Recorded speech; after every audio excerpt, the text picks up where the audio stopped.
Ayan, sikip nung ano, ng pwesto ko. Para makita lang nila na talagang napakahirap ibaba eh. Untog na dito, tapos untog dito. Ito, kailangan mo tanggalin. Itong bracket na to, hindi naman siya natatanggal. Yung frame. Matama tong tubing eh. Hindi rin matanggal ang putik. Battery.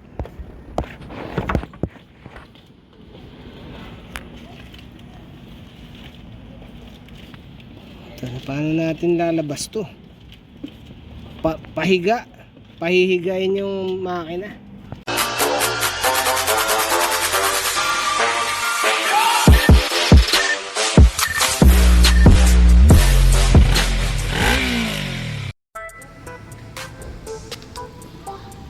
Nangyari dito, ba't ganito yung itsura?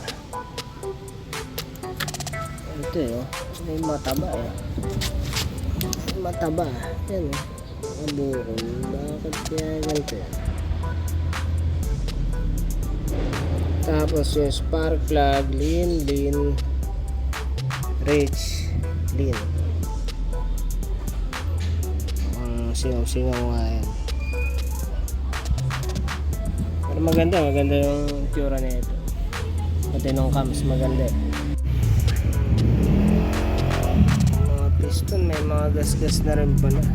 Hirap makita, masyado maliwanag. Ayan.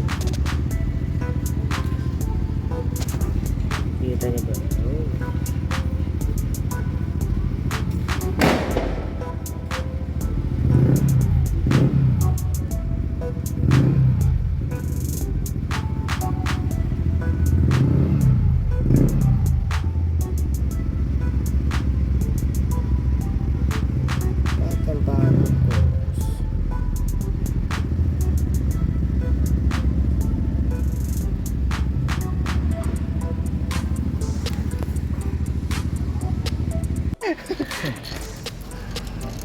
Ang lakas eh oh.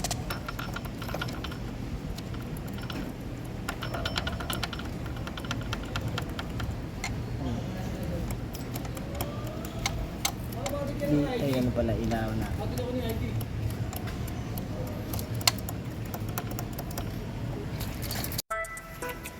Ito natin yung mga bearings. Aha. Iba na yung bearing ah. Tapos tambak ng silan, tamputik.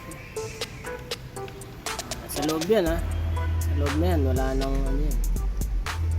Ito labas. Ito nga meron eh. Ito. Pati Parang siya. hanap niya. Ganda. Tapos bugbog na yung mga tornilyo dito. Ni-rebuild na rin eh. Ni-rebuild na talaga kasi nga yun. Tapos ito nga may maluwag eh. Hindi maluwag. Ito yung mga dito rin. Maluwag oh.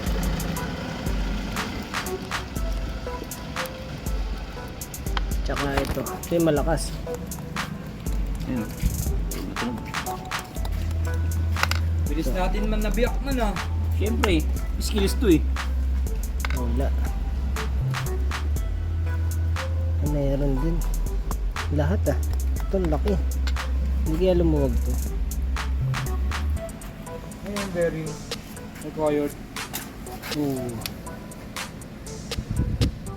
Nakagit na. Ito lalim oh.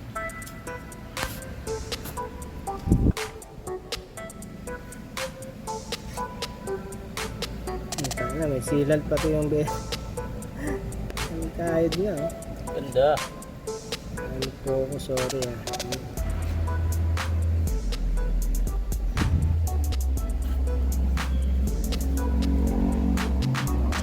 Suskoping. Yan na oh. Uy. Aray ko. Ay, ayaw pa rin bitaw na yung salamin ko. Basag. Baka sa motor mo. Basag yung bearing.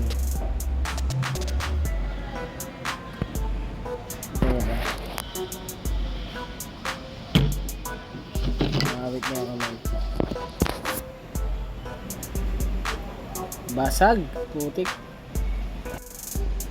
Video lang natin to. Oh, magaspang nga.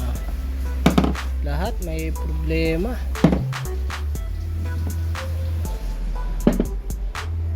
H na sa likod.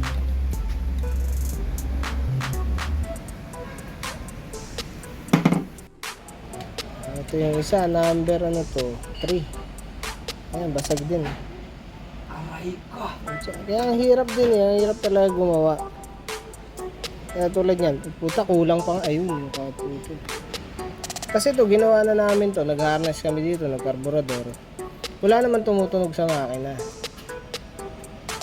Wala, hindi mo siya marinig na tumutunog. Sukatan ko pa ito. Tapos ayan, ganyan yung sitwasyon niya sa ilalim. Putik.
So ito, assembly time na para sa ZZR 400.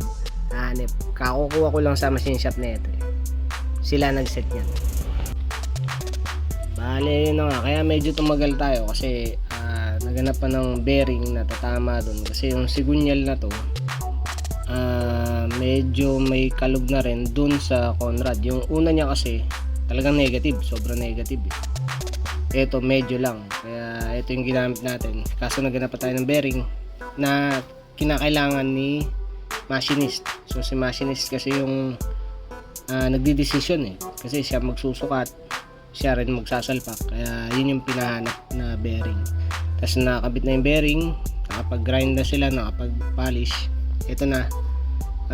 Ito naman yung naging problema ko, yung oil seal para sa shaft nito. Kaya naganap pa po siya. So meron tayong nakuhang 32.52.8. Ito yung sukat para dito. Yan, kakabit lang natin yung oil seal. Tapos pwede na isaklob. Putik. Tagal na ito, hanip. Yan. Yan, kung mapapansin nyo, may mga pintura pang konti. So isipin nyo lang, buo yan, pinturado. Sobrang hirap. Kaya medyo nakakayamot gawin, no? Kasi talagang nakakayamot kasi magkukot-kot. Wala man tayong pang ano na ito, yung automatic na ididip mo paglabas okay na siya eh. Walang ganun eh. Kaya kut-kutin tayo dito. Gusto ko lang ituro yung bearing dito tsaka sa kabila. Meron dowel yun. Kabila dito pala, nakaganyan. Baka kasi mahirapan kayo sa globe. Tumutama yung dowel. Ayan, wala ipresto sa gitna yun, pati sa kabila dito dyan meron dowel. Kasi ito, papakita ko rin yung mga tornilyo, nililinisan pa, hindi basta ikakabit na lang na dyan, nililinisan pa namin. Kaya medyo matagal din na proseso, hindi basta automatic biglang malinis na eh, di ba? Nililinisan pa, lalo yung mga ganitong klase pinturado po, ang hirap talaga. explain ko lang kasi baka iniisip nyo, minamagic na lang, bigla na lang automatic, maayos na yung makina di ba? Hindi ganun eh. Ayun, pinapakita ko lang yung proseso, no? Para naiintindihan din ng iba na gusto magpagawa, bakit matagal. Yan, kasi yung ibang makina ganyan yung sitwasyon. Yan, kukut-kutin pa yan, tapos saka lang babalutin, lilinisan ulit, tapos saka pipinturahan. Putik. Hanip na yan. So ito, pakita ko lang yung setup ni machine shop. Yan, naka-torque na yung ano niyan, yung crankshaft.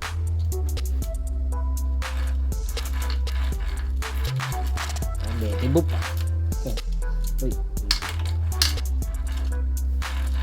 Ayan, pakita ko, daliri lang.